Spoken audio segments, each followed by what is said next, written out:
Right now, in January 2026, you're hearing that BRICS just launched a revolutionary new currency system that will end dollar dominance. The headlines are everywhere. The hype is deafening. But here's what those viral videos aren't telling you. The unified BRICS alliance they're describing doesn't actually exist. While Russia claims the unit is live and operational, India's government has spent the past year explicitly rejecting the entire concept. Saudi Arabia still hasn't confirmed it even joined BRICS. And there aren't one, but three competing payment systems that don't talk to each other. So what's really happening right now? Is this the end of dollar dominance? Or the beginning of the most overhyped financial story of 2026? Let's separate the propaganda from reality. One of the most misunderstood developments was the appearance of a prototype instrument called the unit. In late 2025, a Russian-linked research organization known as Arias unveiled it as a conceptual financial instrument. Only 100 units were created. They were never meant for public circulation. No BRICS central bank adopted them. No major trade contracts were settled through them. This was not a currency launch. It was a laboratory test, a demonstration of what might be possible someday. Yet its symbolism mattered because it showed how urgently some governments want alternatives, and how far those alternatives still are from reality. To understand why these experiments even began, you have to rewind to February 2022. When Russia invaded Ukraine, the response from Western governments was swift and unprecedented. Over $300 billion in Russian foreign exchange reserves were frozen. Assets accumulated over decades, stored in Western financial institutions, became inaccessible almost overnight. For governments watching closely, from China to India to Saudi Arabia, the message was impossible to ignore. Sovereign reserves held inside someone else's system can be immobilized. Financial infrastructure, once assumed neutral, could be weaponized. From that moment, de-dollarization stopped being an academic discussion and became a matter of national security.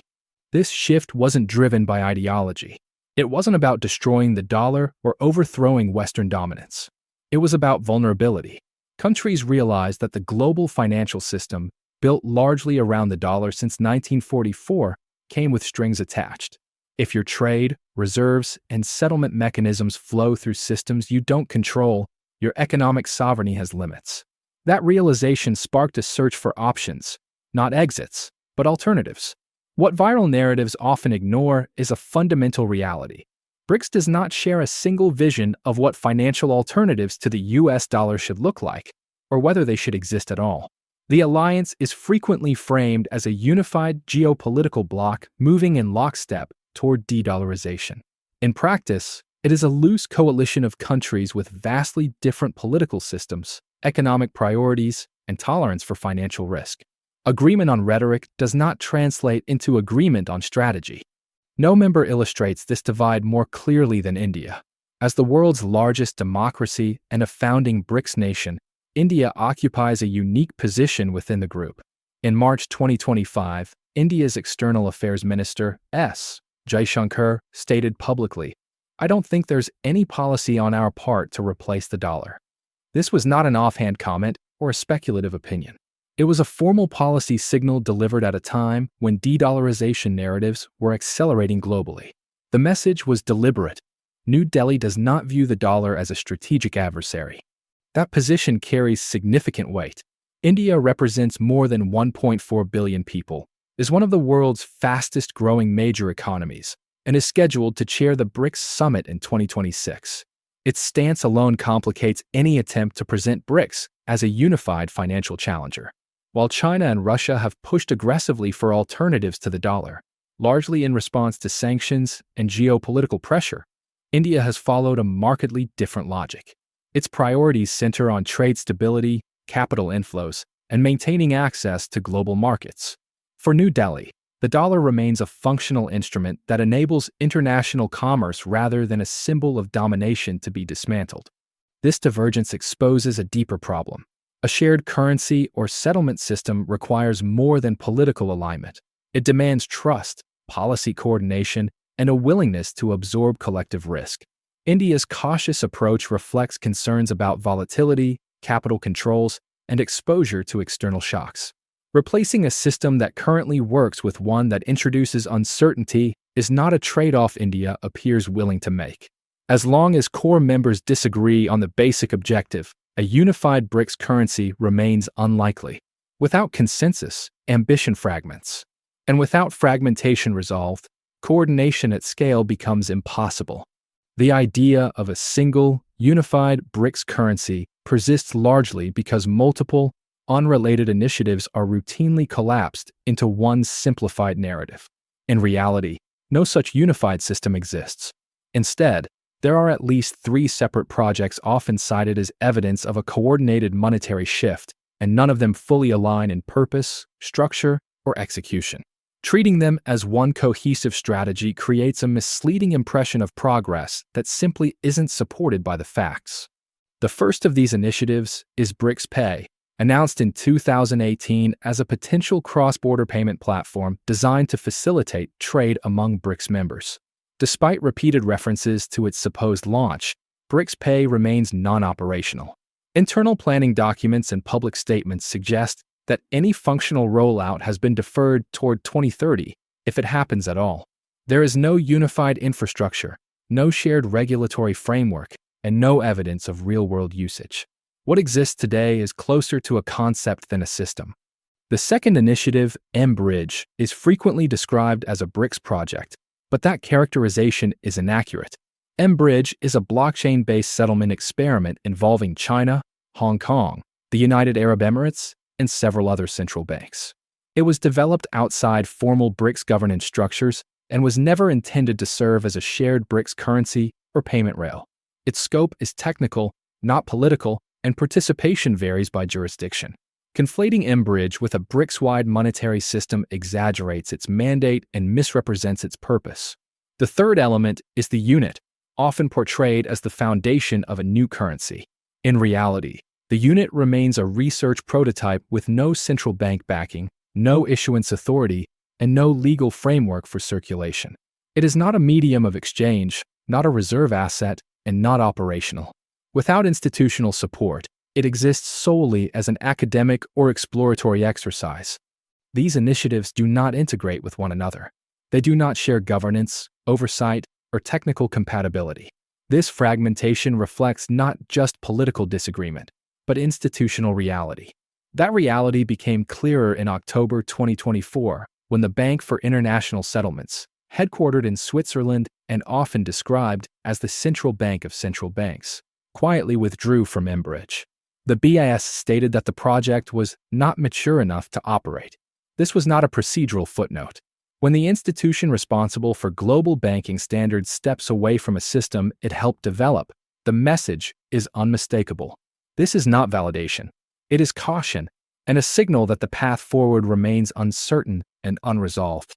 Supporters of de-dollarization frequently point to a single statistic as proof that the global financial order is already shifting. Nearly all trade between Russia and China is now settled in local currencies.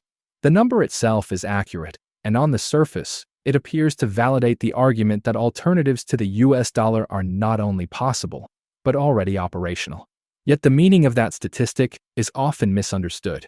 What occurred between Moscow and Beijing was not a clean escape from dependence.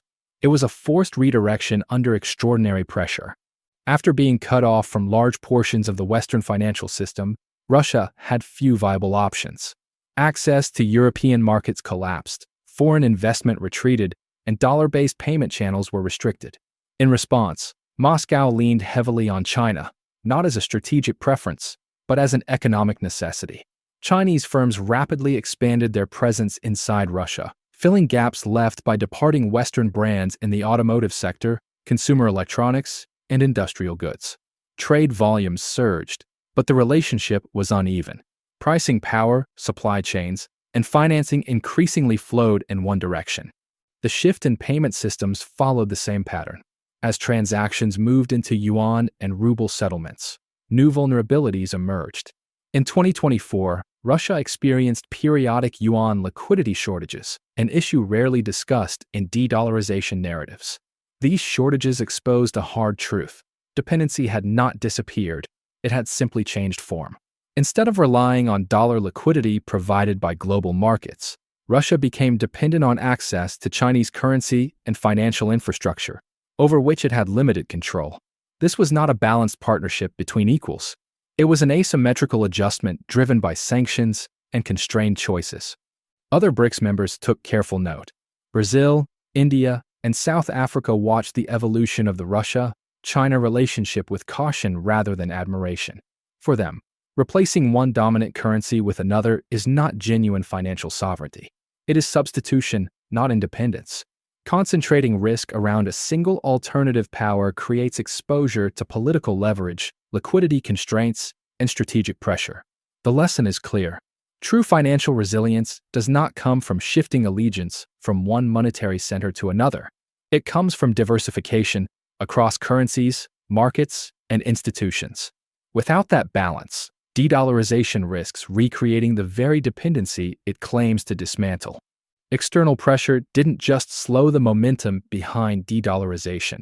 It exposed how fragile consensus inside BRICS really is. During 2024 and 2025, Donald Trump repeatedly warned that any country actively attempting to undermine the US dollar could face 100% tariffs. These were not symbolic threats or campaign rhetoric. A tariff of that scale would effectively shut exporters out of the United States, still the world's largest consumer market and a critical destination for manufactured goods, commodities, and agricultural exports. For many BRICS nations, access to the U.S. market is not optional. It is foundational to economic stability, employment, and growth. The reaction was swift and revealing. South Africa's government issued a public statement clarifying that there were no plans to create a common BRICS currency, directly contradicting the narrative circulating online. In Brazil, President Lula quietly removed any reference to a shared currency from the country's policy agenda during its 2025 leadership role, signaling a deliberate retreat. Even Vladimir Putin, often portrayed as the most vocal advocate of de-dollarization, stated publicly that Russia was not seeking to abandon the dollar. These responses weren't acts of unity or defiance. They were efforts to calm markets, reassure trading partners, and avoid retaliation. Faced with real economic consequences, political ambition gave way to risk management. An even deeper contradiction appears when examining BRICS' own financial infrastructure. The New Development Bank, founded in 2014 to reduce dependence on Western-dominated institutions like the IMF and World Bank, has approved roughly $38 billion in development projects across member states. On paper, it represents financial independence. In practice, the bank still raises much of its capital by issuing US dollar-denominated bonds. The institution designed to escape dollar reliance continues to depend on dollar liquidity to function. This isn't ideological failure, it's structural reality. Global capital markets remain centered on the dollar, and stepping outside that system comes with higher costs, lower liquidity, and greater risk, costs most countries are not yet willing to absorb. All of this reveals a deeper truth. The global financial system is not held together by habit alone. It is reinforced by liquidity, trust, legal frameworks, and decades of institutional inertia. Building an alternative is not just about technology or political will. It requires coordination, credibility, and sacrifice. It requires countries to accept short-term pain for long-term autonomy. So far, BRICS has not demonstrated the unity required to make that trade-off. This is why the story isn't about the dollar collapsing tomorrow. It's also not about BRICS secretly taking over global finance. The real story is subtler and more consequential. The desire for alternatives is real. The fear of vulnerability is justified. But the path forward is fragmented, cautious, and deeply constrained. The dollar's dominance isn't ending in a dramatic explosion. It's facing pressure through slow, uneven erosion. Pressures that come not from a single challenger, but from a world quietly hedging its bets. For viewers, this matters because it reshapes how power works in the global economy. Financial dominance is no longer unquestioned, but it is still deeply entrenched. Countries are experimenting at the edges, building backups rather than replacements. They are testing systems, not committing to revolutions. And in that hesitation lies the real signal. The future of global finance will not be decided by one announcement or one currency. It will be shaped by gradual shifts, competing interests, and the limits of cooperation. The most important takeaway isn't whether BRICS succeeds or fails. It's what their struggle reveals. Financial sovereignty is harder than slogans. Escaping the dollar requires a level of trust and unity that even rising powers struggle to achieve. The system built over the past 80 years is resilient not because it is perfect, but because leaving it is costly. And until that changes, the dollar remains dominant, not by force alone, but by default. This isn't the end of the dollar, just the start of a longer story. So if this changed how you see BRICS, like, share, and subscribe for analysis that cuts through financial propaganda.